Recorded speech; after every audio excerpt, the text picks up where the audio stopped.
Howdy everyone. Today I'm looking at the second autofocus lens from Chinese company Yongnuo. It's the Yongnuo 35mm f2, which is clearly inspired by Canon's old EF 35mm f2 lens, while looking a lot like the 50mm f1.8. Confusing. A new copy of this lens can be found on eBay for about £80 or $120 US.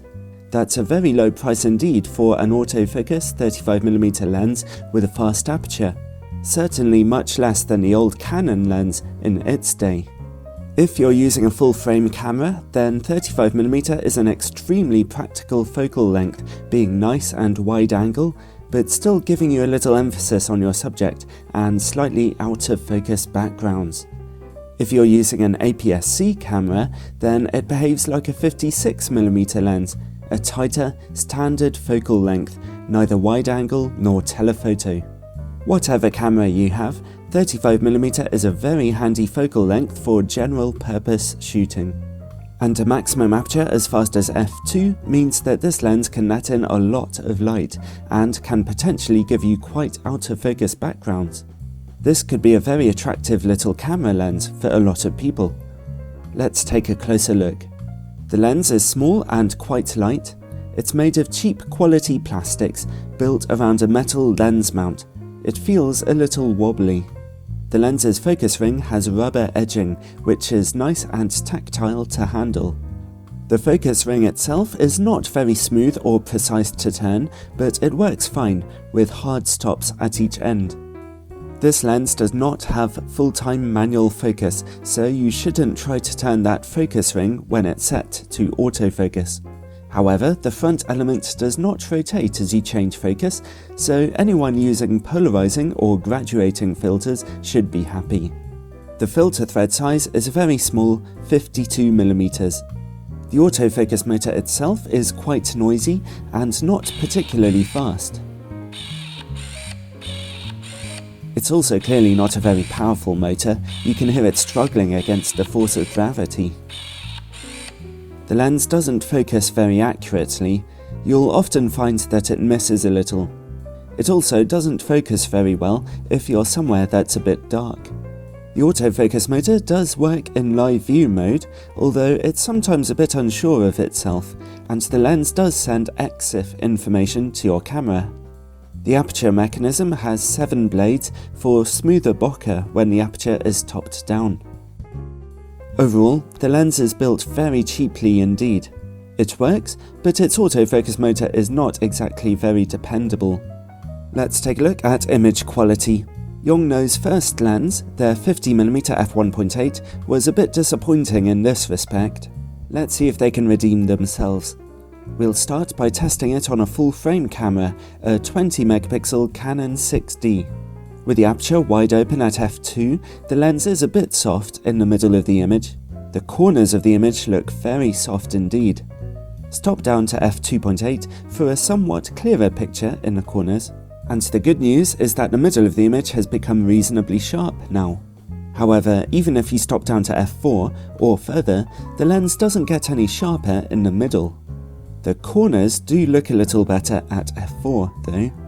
They reach their sharpest at f8, finally looking acceptable. So it's a bit of a grim situation for the Yongnuo lens. It's soft all round at f2, and the aperture requires a lot of stopping down before image quality becomes acceptable. Well, let's take a look at image quality on an APS-C camera, in this case an 18MP Canon 60D. The lens is very soft indeed in the middle of the image frame. Over in the corners, the image is even worse. This really is an extremely poor performance. The picture quality here is essentially unusable. Stop down to f2.8 for, well, not much of an improvement really, but in the middle of the image there's a little more sharpness. Stop down to f4 for acceptable sharpness in the middle, and f5.6 for good enough resolution. The corners are still a bit soft though, but they pick up a little at f8. So overall, the lens's image quality is very weak indeed on an APS-C camera. That's a shame. This lens is a budget item, and so its biggest market should be among APS-C camera owners. Moving on, let's look at distortion and vignetting on a full frame camera. The lens projects some moderate barrel distortion here. At f2, the corners of the image are definitely a bit dark, but actually I've seen worse on other fast 35mm lenses. Stop down to f2.8 and then f4 and we see even illumination. The lens can focus down to 25cm, close enough for pictures of small objects such as tiny camera-shaped clocks. Yes, I know, it's a Sony camera. The close-up image quality is soft at f2. f2.8 is a little sharper, but there's no further improvement even if you stop down to f4. It is surprising to me that the lens never really gets very sharp, even in the middle of your images. Let's see how it works against bright lights.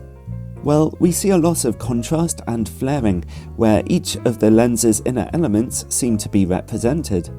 It's kind of attractive flaring in its own little way, but still, that's definitely not what you want to be seeing.